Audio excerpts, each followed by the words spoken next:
Okay. Hello everyone. We are Blazej Kubiak and Krzysztof Kudryński. We came here from Poland, and first of all, we would like to thank you very much. We really appreciate that. It means a lot to us that out of so many parallel sessions, you choose us today. Thank you very much for that. So we've been invited by the organizers to be the bad guys. We are going to close this conference and prepare the stage for the organizers to tell you to get out of here. Yeah. But this is very important, in fact, and a big responsibility. My wife usually tells me it is not important how you start, it's important how you finish. And although she's telling this in a much different context, here we are finishing today the conference, and we will do our best to make it a nice closing session for Voxxed days in Vienna. And we will be talking about our great adventure. Adventure full of blood, sweat, full of tears and struggle, while making the flying machine fly on its own, however we would like it to. But before we go with the main topic, I would like to tell you a few words about us. We are both from TomTom, where TomTom is most widely known for being the pioneer in digital maps and navigation systems. And with years of experience in that, it is now a natural main contributor to backend technology of a self-driving car. And me and Blazej, we have a privilege to be working in this truly amazing project. With our experience in digital signal analysis, data processing, up to artificial intelligence. In the self-driving car project, we are using GPS, IMU, video, and LiDAR point cloud to create the map of the whole world in high definition with centimeter level accuracy available at global scale. And now using such map it is not enough to have the GPS to localize yourself in the map. You need some other localization information, so the map is paired with such information in form of two-sided depth maps. And to make it available at global scale, you need automatic detections of lines, signs, and so on. And for that, we use deep learning algorithms, which were introduced soundly by Catherine before, so you can already know more or less what we are working with. And this is one of our most important achievements. This is RowDNA, our own algorithm for localization of the car in the map in the centimeter level. So on a daily basis, we are working to make the car drive itself safely, comfortably, and nicely. The problem with the cars, however, is that they don't fly. And we think that flying is awesome. Everybody wants to get high. So today we'll talk about flying. And we will talk about two of our projects, namely the project number 1, followed quickly by surprise, surprise, project number 2. So how it started? It all started with a TomTom competition where we were given a drone and we were supposed to make it fly behind the running person and film it. And the competition final took place in Amsterdam, a city so famous for the fact that you can absolutely legally visit windmills there. So the vision of flying was growing strong in us, and in the beginning we were thinking that this would be a story about pure success, story about conquering the skies, about reaching into the unknown and reaching the stars. And we were almost right. This was a story about fighting, a story about constant irritation, the story about struggling, about constant falling and raising from your knees, the story about determination and desperation.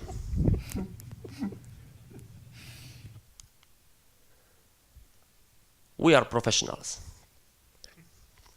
And as professionals, you know you need to have a certain plan of your actions.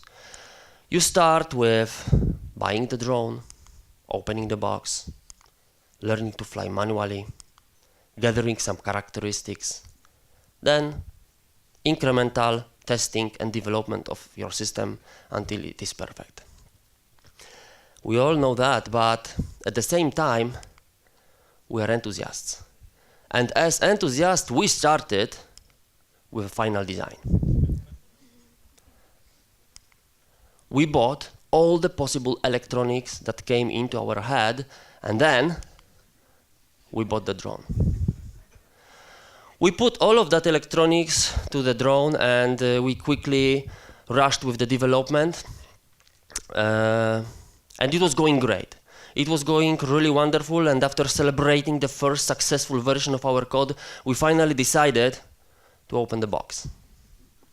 The drone was inside, so we put all the electronics there, and we gloriously went for our first test in the field, which turned out to be the last test of our first drone. With the next drone, we decided to learn to fly manually and continue with almost professional approach. What we used in our system was Parrot Air Drone 2, and you can communicate with that using Wi-Fi, and there's plenty of open source in the web which you can use for that. We used some open source framework called Yadron. Out of thousands of lines of code which we found there, we used 4. So you can get the command manager, which you can use to move the drone. So you can talk to the drone how to move. And then you can use navigation data manager to listen to the drone. What is its state, what are the accelerations, rotations, wind pressure, and so on. So what else you have to do with your system is just to write something that will be have the state, and basing on this state, perform some actions using moving command. Our prototype algorithm consisted of the drone for flying and filming, and a running person with a mobile phone in their pocket, who, from the point of view of the system, was just a mobile phone.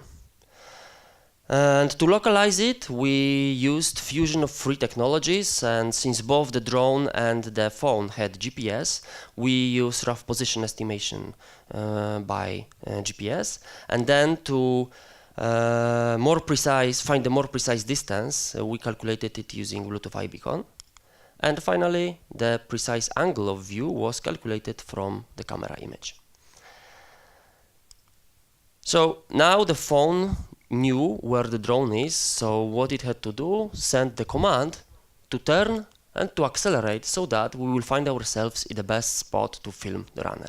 So this is what we did. And so in fact the system consisted, was a mobile phone application in fact, which listened to the drone and compare its state with its own state in the telephone and send back the commands to the drone so that it follows the telephone. Also, there is a safety officer application, which is a separate person which is able to kidnap the drone in case it wants to kill the runner. A few seconds to analyze the beautiful chart.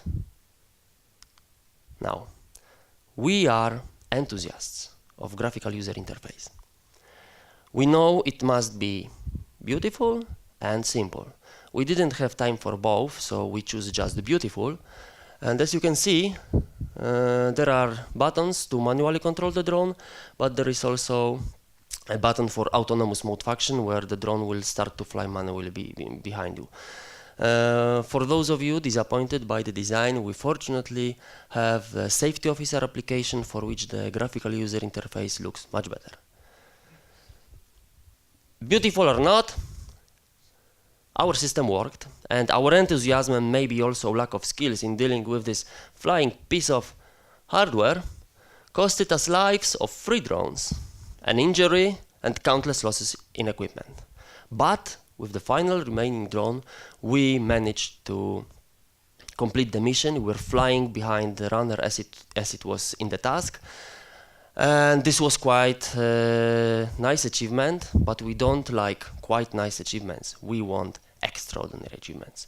So we decided to create another project number 2. And here, from the junk of all the remaining parts of the drones, we created the drone of the last chance, the new hope to fulfill our sick ambitions.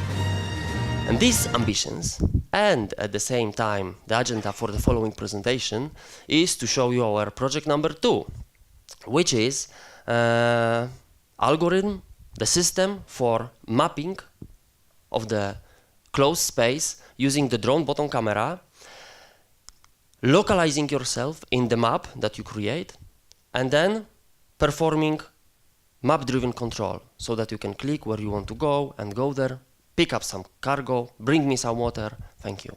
So this is what we were planning to do. And these things, we tackled all of them with various results, which we'll show you, and we'll also go a little bit into the algorithms that we use, but we will focus mostly on the show.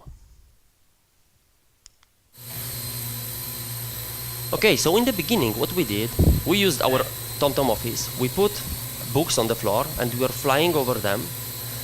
And we decided that we will create the map of these books flying on the floor. This is the first thing that we decided to do. And for that, we created a simple Java application, which you can see on the right. And what you are able to do, browse through all the frames that you captured using your camera, and if you find the frame nice, you can add it to the map and continue browsing with the blending of the 2 images one over another and shifting, turning, and so on, so that you manually find the next position of the frame that you like. And you continue that and create a map of the surface that we were flying over, and in the beginning the map maybe didn't look beautiful, but it was okay. But we were working on better and better blending of the images into the map, so it looked much better after some time. How we did that? So this is a diagram of a drone flying over some high objects, and the dots show the places where the camera shots were taken. And each camera shot captures a limited angle view, and since the camera is not aware of the height profile below it, it produces a frame from its own perspective, which is not consistent with other frame perspective and neither the map. So the different frame perspectives will not fit this frame perspective. In fact, the only place which is consistent with the map below is the place which lies exactly below the drone, if the drone flies quite smoothly. So what we did, we created a mask, which is one in the middle, and it goes to 0 to all sides, and for each frame. And now, when we want to add another frame to the map, we perform simply weighted averaging so that the middle pixels are the most important. And after that, we have a nice blended map with the most important focus on the top view. So having that, we were able to create manually a nice, smooth map of what we were video filming. The problem is it took a lot of time, obviously, so we started to make it automated. And we started with the brute force algorithm, where we said, well, limited by some common sense. So we had some frame already, and for the next frame, we would be looking only at the reasonable neighborhood of that previous frame, but considering all the possible shifts, all the possible turnarounds, and all the possible changes in height. So considering that during 1 second you can move by 3 meters, change your orientation by 90 degrees, the drone, or change altitude by 1 meter, and we want accuracy of 1 pixel, this would mean thousands of operations per second, per frame, and millions of operations, in fact, per second, if we want the real time, which is exactly too many. So in order to make it work fast and make it work real time, we had to find a way to wisely choose the places which you want to correlate, and even then correlate fast. How to be wise, I will tell you later, but now Blazej will tell you how to be fast. Okay, I'm going to show you how to be fast. So my goal was to develop method to localize frame captured by drone camera in the map. So I had to consider many possible locations and then assign confidence to each location. It should be really fast to consider maybe 2000 locations per second. And what is also important, the confidence which will be assigned must be really smooth, which means that when we go away from the correct solution, it should decrease smoothly. And when we go back, should increase back to higher values. So sounds simple. So we started with very simple solution based on template matching. So the idea is simple. We just iterate over pixels in overlapping area and just summing products of pixel values. But unfortunately, it's not fast at all. So we achieved only 100 locations per second, and it wasn't enough for our solution. So we did another try, being smarter this time. And we figure out the idea of edge-based distance. The idea is quite simple. So we detect edges in the map, detect edges in frame, and check how close they are. So we iterate over pixels, summing distance to the closest edges in the map. Yeah. So only there's one question that should be answered: how to calculate distance to the closest edge efficiently. Unfortunately, answer is quite simple. We need to pre-calculate all possible distances for all edges, creating something called edge distance map. So in that map, each pixel contains distance to the closest edge in that map. So when we put the edges from the frame over the map, we can iterate over pixels, just reading pre-calculated values that are lying in that map. So it's quite simple solution and should be quite efficient. Which is very important. These maps are created in linear time, so it's very fast. And computed edges and maps are reused for all considered locations, so we don't have to recalculate this for another transformation again and again. And with that approach, we've performed over 3,000 transformations per second, and we thought that will be enough for our solution. And obviously it's much faster than template matching. So now we know how to be fast, but another issue that we had, that we didn't have really good access to video stream from drone, so we had to add it. So we use FFmpeg library. For Android, there is nice tutorial how to compile it. For Windows, fortunately, there is we found some pre-built binaries, so that wasn't the problem. We connected the video stream from C++ code, and render and process video stream. So big advantage of that approach was that we had the video stream and image processing on the C++ code, so we had very low latency, and we could just send the result of image processing to Java application via JNI interface. So now we have the video and we know how to be fast, but there is another issue, which are distortions, and these may spoil our creation process of the map of our office. So we decided to remove these distortions.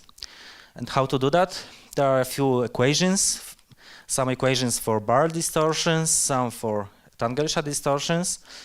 And what we had to do was to find a few parameters in those equations, and finding these parameters is called camera calibration. From calibration we also get camera parameters like focal length, which is used to have metric resolution of the map. And now we have enough theory to calibrate our camera. So we take a few pictures of calibration chessboard. We find corners, and we try to make straight things straight. So the straightness is in fact the objective function for calibration optimization. And as we see, after calibration, chessboard looks much better, looks like chessboard. And also our pictures fits much better.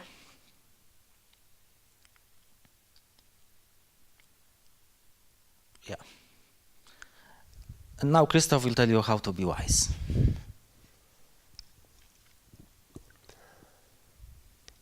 Okay, so we have limited the time of correlation. Now it's time to limit the number of correlations. And in fact, it should be easy because we don't need the brute force algorithm to check wherever we possibly might be, because in the drone there is accelerometers, there are a lot of sensors which can tell us more or less where we might be, and only for these places we would then calculate the quick correlation. However simple it might sound, there's a huge theory behind that. It is called probabilistic robotics, and it needs about 600 pages for brief introduction. And I will not tell you this brief introduction now. Instead, I will tell you a story. So on one hand, this will be a story about a beautiful piece of machinery that we used, which was called particle filtering. But on the other hand, this will be a story that could happen to you, to me, to any one of us. And for the reasons that will later become clear, we will call it the hangover. So imagine this day, when you wake up and you don't know where you are. And you are yet too afraid to open your eyes, but in your imagination you are trying to mark all the spots where, considering flashes of your memory, you might actually be in now. And your first belief is not too satisfactory for you, so you finally find the courage to open your eyes and make your first observation. It's the beach, so at least it must have been nice yesterday. But now you are able to update your belief with your current observation, because you are no longer drifting in the ocean for sure. You can put the probability for these places to 0, and only the places on the coast or near the rivers or near the lakes remain with some probability. You decide to take a walk. You are walking 1 hour, maybe 2, and what you still see is the beach, which means that you are for sure no longer near the small lake or the small river. You must be on the coast. The probability of other places go to 0. You decide to walk further, and finally you are able to make another observation. You see 2 soldiers guarding your passage, and you immediately know you are on the border. So all the places not on the border probability go to 0, and the places which are on the border have the high probability and they remain in the map. But the guys have guns, they seem unfriendly, so you decide to turn around and you walk with the sea on your right hand side. You are walking and walking, and finally you are seeing a tourist and you are able to make your final observation. You are looking at him carefully, and you know immediately that you are in Poland.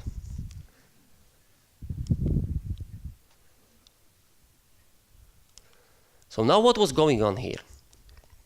We had what we wanted to have was our state, our position, orientation, velocity. This is what we wanted to have. What we had was our previous belief of where we are, and we tried to model it somehow, so we modeled it with the dots. The dots with probability that we are in these places. The more dense the dots, the more probable we are there. And what we also had was our control. So we were walking, maybe we were even counting our steps, we were turning around, and we were experiencing that. So we were measuring our control. And this control we applied for every particle in that cloud, changing the place of the cloud and giving us the belief a priori of where we are. And then for each of these places, we compared how probable it might be with our global observation that we had. How probable is each of these places, taking into account that this is the observation. And these places, which had high probability, remain in the result, and the others go down to very low probabilities, and finally they go away. So this is very simple explanation of what was happening, and we could talk hours about particle filtering, but in fact I just would like to tell you a few nice properties. In other standard approaches, you usually are limited to some Gaussian distribution or whatever of the place where you are. In particle filtering, your distribution may be whatever. You just put the particles where you think you might be, and it is working very nicely. Another nice thing about that is scalability. If you have a mobile phone with low processing power, you will have less particles. Of course, you will longer attain the final result. But if you have more power, you can increase the number of particles and it will work very nice. But the solution is the same. And then there is a nice recovery mechanism, because when for some reason you are lost because you misjudged some of the observations before, you can always generate some random particles all around, and then the solution will finally converge to the place where you are. So this is very nice algorithm which solves a lot of problems, and that's why we used it. And now implementing particle filtering is not a challenge at all. The problem is to define a state properly and model the noises. Our state was obviously the position of the drone, its velocity, rotation, and zoom. The control was acceleration that we read from accelerometers, rotation and height change. And obviously the measurement was the frame and how it fits to what we see below in the map. And well, from what we said already, it seems that these are more or less obvious things now, but in fact they are not. For example, let's take acceleration. So what we take from the drone. The drone, in fact, is controlled by angle. So if we bend the drone backward, it will gain acceleration forward, and it will move in the positive direction. However, if you compare this acceleration that you read from the sensors with some ground truth, which you collect maybe, I don't know, with the ruler, making the photos of the drone, you will see that they don't fit. It has totally no sense. And obviously it has no sense, because what we are trying to measure is the acceleration in x and y direction, while what we in fact have from accelerometers is acceleration in the drone reference system. So this is different. But now come on. We have this angle, this is pitch and roll, it is also in some sensor, and then if we have this, it should be just a measure of simple trigonometry. However, we have gravity, and it is huge. And even the smallest error in pitch and roll would make the gravity leak to the horizontal axis, and the results would be just terrible. And it turns out that in this drone, roll and pitch sensor are very cheap, and they suffer from significant error. So in order to minimize this error, we were performing some calibration. So we were hovering in one state for some time, not flying anywhere, and we were collecting the pitch and roll and acceleration in that time, and it should be obviously 0. So if it was not 0, we were calculating the mean in this buffer, and of course some also some drift, so not only the mean but also the tangent, and we subtracted this drift having the correct pitch and roll buffer. So now, if we had nice pitch and roll buffer, we could perform our trigonometry and get the real acceleration. However, the acceleration sensor in this drone is very cheap and it suffers from significant error. So what we had to do, having the leveled acceleration, we had to use the buffer to calculate its mean, subtract it from itself, and then we had the corrected leveled acceleration. And in fact, we have all we need to perform our flying and with the proper values of acceleration and pitch and roll. And now, as you can see, the results have much more sense. But still, statistically, there is some significant error, and and as you can see from the histogram, it reaches up to 0.5 meter per second squared, which is still quite a lot. And also, there is a lag between what we see from the camera and what we read from the sensors. And lags are killers for particle filters. It is even better to say that to underestimate the it is even better to say that we don't have given the noise than to underestimate it. So what we did, we exaggerated the error, and it worked fine. So very simple solution. There's a lot of other things that we could say about orientation, about going from ultrasound sensor to scale, and about noise degradation from acceleration to position.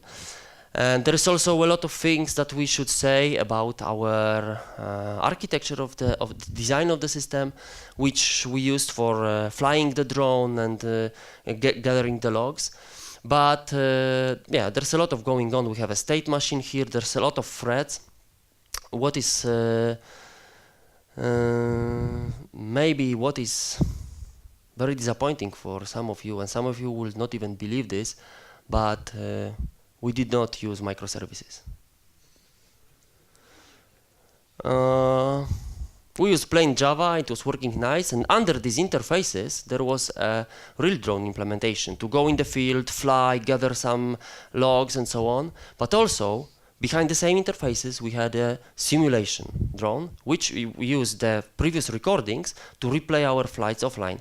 If you ever had the possibility to debug the hardware and it was flying, and in real time, you know, it's a nightmare. So such solution made it reproducible and fast.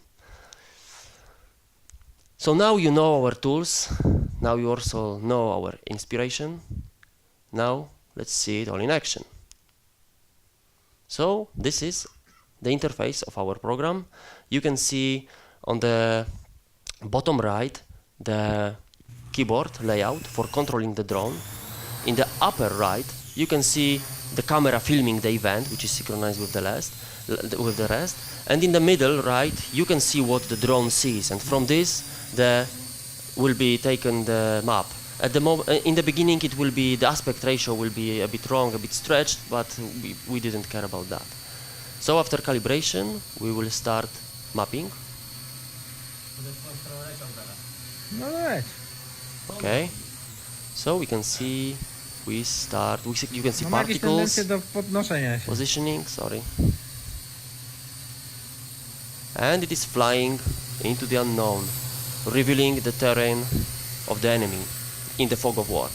So this is what happens, and what you can see every time we fly on the places where we've been before, it updates thanks to the blending, which I previously told to you. Whenever it has a better perspective of the place that it was before, it will update it.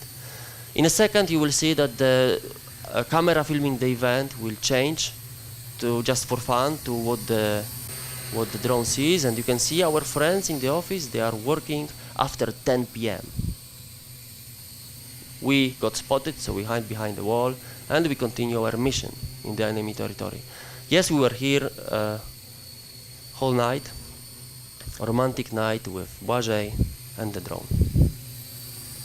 Okay, we continue flying. You can see now will be very interesting place, because this is place where we had very side perspective, and now when we fly with a better perspective, it is updated to thanks to blending to see the top view of the map and so on. So in fact, this is already the conclusion. It will fly sometime. You can enjoy, but this is what we really wanted to achieve. We really wanted the map to be created, even if it's not yet perfectly smooth. We were quite happy. But it was not enough for us. What we wanted to do, if we had the map, we wanted to make some more nice things. So if you have the map, and if you say where we want to go, and the map knows that, and the map knows the state of the drone, it's the map that can send the drone the order so that the drone will go into the place where we want. We no longer need to manually control the drone. The map will do it for us. This is what we wanted to do. The problem is that we didn't know exactly the state. We had our particles, but we could do it for all the particles and get the resultant. So this is what we did, in fact. And the next mission was to localize ourselves. This mission will start with the map already ready, but the drone don't know where it is. So in the first time, we will have particles everywhere, and they will try to converge where the drone really is, and then we will try to go automatically. The map will take over the control, and will try to go automatically to target 1, pick up the cargo, and then go to target 2, and land with the cargo. This is the next mission, and the pickup mission is manual. So this is the thing that we didn't. So you will see it later with our technology. Okay, so now we start the next video.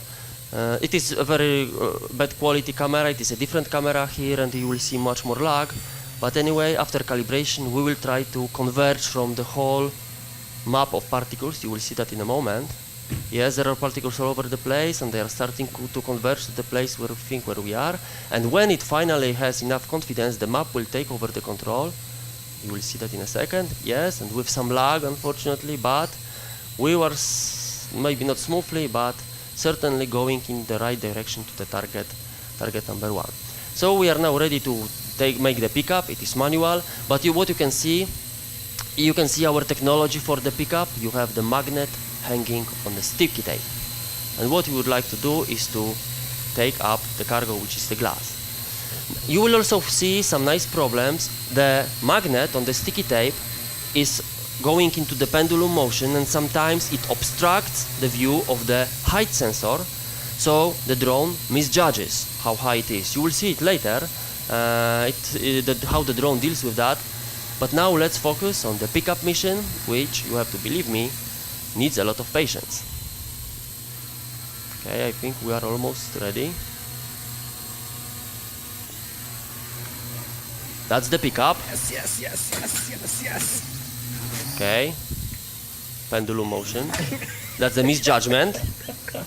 But we are going to the direction of the target number 2. We are landing. We are...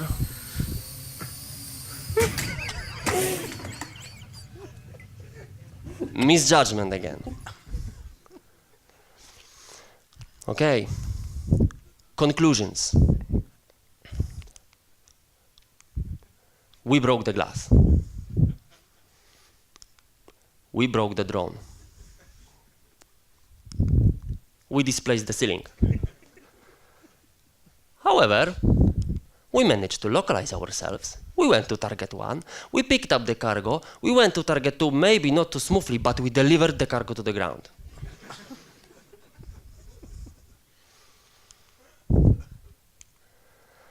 Okay, so probably this was very exciting for us. We could no longer fly too much, but it was very nice. And we were very happy with our result. And from what you see in the topic of this presentation, you probably expected to see more or less something like this. But what we are going to show you now is totally unexpected. Because what we will show you now is a toilet idea. If you don't know, the toilet idea is when you go to the toilet and you have an idea. Our toilet idea was about blending. So as we showed you before, in order to make a nice top view map, we created a mask, which is one in the middle, and it goes smoothly to the sides, so that only the top perspective is given and from the infinity far away, and when it blends, we will have a nice smooth map. Now what if we intentionally change the mask? Sorry. Okay, this is what I was talking about. So this is how we will create a nice top view map. But what if we intentionally change the focus of our mask on some different place and apply it to every frame? We will get a different perspective of the same environment. And if we replay it for different perspectives that we create, we put every perspective map in a different layer, we will be able to play with this perspective to recreate some other perspectives. For example, if we play with all the masks to take only the middle perspective, which we're talking about, this will be meaning that we are looking at our map from infinitely far away. But then, if we zoom in, we would be able to use different perspectives to create a virtual view of our environment. Notice that the drone was never here. The drone was never here. It will create the vision of what it sees on the right from some frames, what it sees from the left from other frames, and that's how it will recreate a virtual vision of what it would see if it was there. So the concept, it was our concept, we were quite proud of it and we wanted to test it. But there was some problem. We implemented everything, as you can see. The problem was with precise localization. It really was very sensitive. Our solution was very sensitive for localization. Particle filtering was not enough. And also it was very sensitive to pitch and roll. So the drone would really need to fly very smoothly. And we didn't have enough time, this was our own project, we didn't have enough time to make it work quickly, but we at least wanted to prove the feasibility of our solution. So we moved our toilet idea to the kitchen. And in the kitchen we set up a laboratory prototype scene. It consisted of the ribbon hanging over the scene, and now we were doing manual photos with the height referenced by the ribbon. So we were going with the camera, making manual photos with proper pitch and roll, with very smooth moves. And the ribbon was hanging on the one side, attached to the kettle, and on the other side to the microwave oven, supported by milk. With such a laboratory setup, we prepared 11 layers. The center layer you can see here, and the extreme layers you can also see in the slide. And then playing with them, we were able to create our 3D map.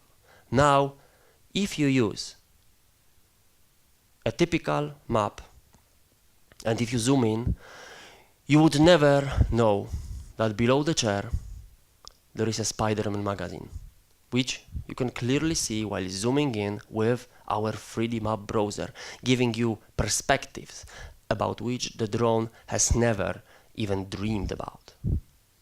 So zooming in and map browsing is available with our 3D map browser, and although it is maybe not very smooth, we are very happy about it. Of course, there are some sophisticated methods to create a structure from motion, some segmentation methods and so on, but this solution uses no image processing at all, just simple image blending, and to our knowledge no one has ever done this before, so we are very happy.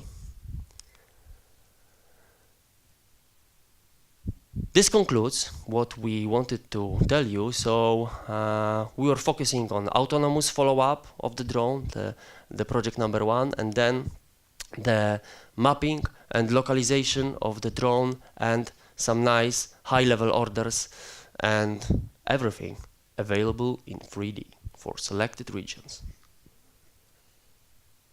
So I hope that some of you will find it useful, especially that you will have the motivation to work on crazy stuff, because coding lets you do crazy stuff with crazy things. For us, it was hard work. We are quite tired because it took us a lot of time, but considering these moments when we felt pure creation, it was worth it. Thank you very much.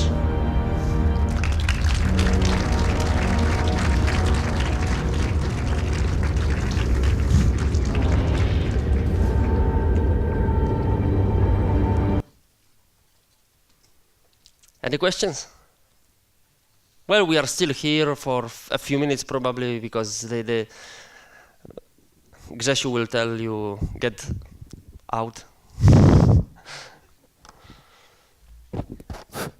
Yeah, so please get out. No, thank you very much for being here. I hope you enjoyed the 2 days. If you want learning more, you know that there is Java user group, Google user groups, and so on.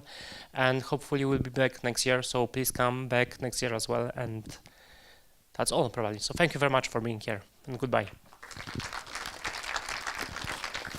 And one more thing, there are two guys. It's not only me who organized this. There is Malvina, who is sitting at the back. So Malvina, please stand by. Probably you know this girl. And the other guy is just still working. So he's at the registration, packing stuff up. So we will get out soon. Thank you very much. Bye-bye.